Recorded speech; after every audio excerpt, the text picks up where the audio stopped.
Howdy again everyone, and there's some more good news for Fuji shooters today. Sigma have ported their lovely little 18 to 50mm f2.8 DC-DNC lens over to the Fuji X system. I've already made a full review of this lens over on Sony E-mount, but I thought I'd put it through its paces anyway, so Fuji owners can see how well it might work for them. Anyone who watched my original full review of this lens will know that I was a fan of it. Its images do not have the sharpest corners in the world, but the lens's key benefit is that it's frankly a miracle of miniaturization. An f2.8 standard zoom lens, which is this small and inexpensive, is something never seen before, and would potentially make a brilliant upgrade to your camera's kit lens.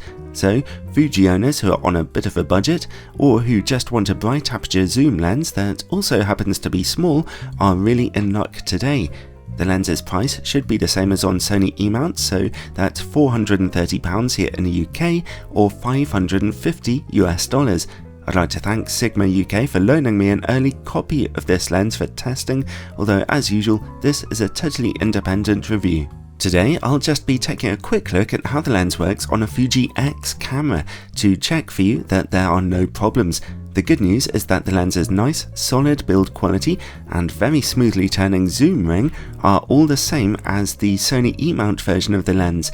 The lens's autofocus system worked nice and fast, silently and accurately on a Fuji X-H2 camera, as you can see here, so I certainly didn't encounter any autofocus issues.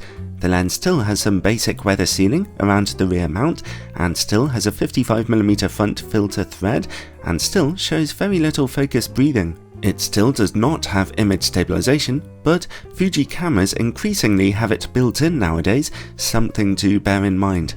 If you want to know more details about the lens's build quality and image quality, then pop on over to my full review. There'll be a link in the description below, but I can certainly say for now that the lens has made the transition to Fuji X mount perfectly fine. In terms of build quality, it still works really well. So let's take a look at image quality. I've already tested it on a 24MP aps-c camera. Again, link in the description below.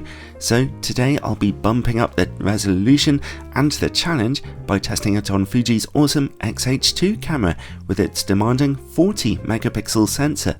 Okay, let's start at 18mm and f2.8. Even on a 40MP camera, the lens is displaying superb resolution and contrast in the middle of your images here. The same cannot be said for image corners, however, which get really quite messy in all kinds of ways. Stopping down even as far as f5.6 doesn't really help, although at f8 there's just a little more clarity. Let's zoom in halfway now to 30mm. At f2.8, in the middle of the image, sharpness and contrast are very good, but not as bitingly sharp as they were at 18mm.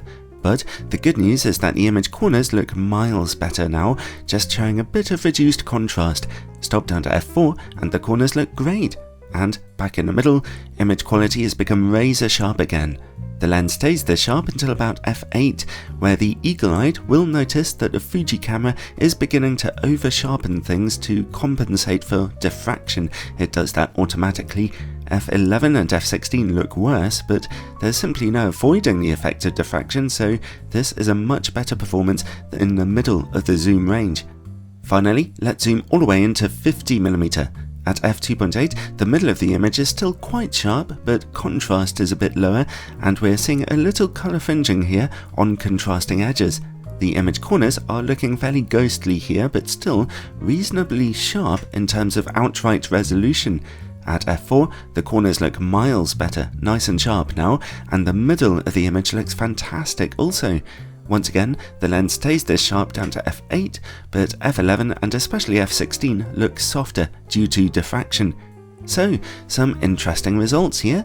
At the widest angles, the lens really struggles with its corner image quality, and that is a shame because it's at wide angles that sharp corners tend to be more important. Well, depending on what kind of photography you're doing, but considering that we're working on a 40MP camera, picture quality in the middle of the zoom range was great, and at 50mm it was good too, especially if you stop down to f4 or so for some extra contrast.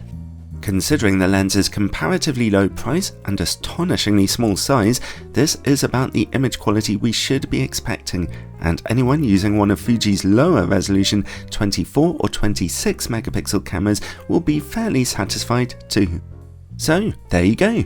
For more information, head on over to my full review, but for now I can tell you that this lens has made quite an easy transition over to the Fuji X system, and I'm really pleased with how well it works there.